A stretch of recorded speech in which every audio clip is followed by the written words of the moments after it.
Weight loss করছো বলে কি পরাঠা খাওয়া বন্ধ হয়ে গেছে? তাহলে কিন্তু এই ভিডিওটা তোমার জন্যই।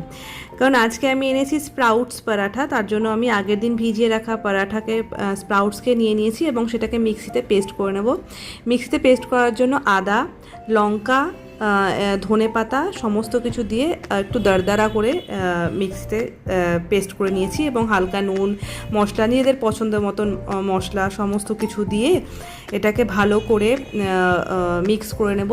এবং আমি এখানে মশলা হিসেবে একটুখানি জোয়ান, গরম মশলা, কাসুরি মেথি, জিরে গুঁড়ো, হলুদ গুঁড়ো যা আমার ঘরে ছিল আমি তাই দিয়েই এই মশলাটা বানিয়েছি।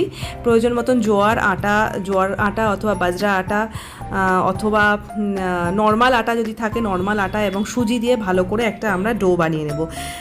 এবং রায়তার জন্য আমি নিয়েছি এখানে একটা লাউকে আমি গ্রেট করে নিয়েছি এবং এই গ্রেট করা লাউকে ফুটিয়ে নেব এবং একবার ফুটে আসবে ততক্ষণ অবধি আমরা ওয়েট করব, বেশি ফোটানোর কিন্তু দরকার নেই।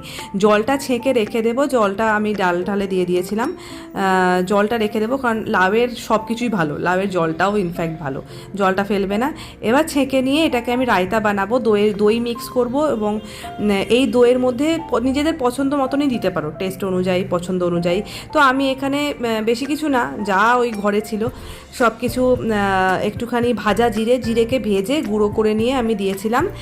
তার পাশাপাশি দিয়েছিলাম একটুখানি গোলমরিচ গুঁড়ো, একটুখানি বিট নুন, একটু ফোড়নে দেওয়ার জন্য দিয়েছিলাম শুকনো লঙ্কা এবং সর্ষেকে ফোড়নে দিয়ে দিয়েছিলাম। তো এটা পিসিওডি, থাইরয়েড, পোস্টপার্টম যাই থাকুক না কেন এই রেসিপিটা কিন্তু প্রত্যেকের জন্যই বেনিফিশিয়াল এবং সেফ। সব থেকে বড় কথা, এই রেসিপিটা তৈরি করতে বেশিক্ষণ সময় লাগে না, 10 মিনিটের মধ্যে হয়েও যাবে। হেলদি খেতে গেলে কিন্তু ঘন্টার পর ঘন্টা যে কিচেনে থাকতে হবে এই মিথটা ভেঙে দাও। এনজয় করো আর দেখতে থাকো এত ভালো ভালো রেসিপি অ্যান্ড ফলো মি।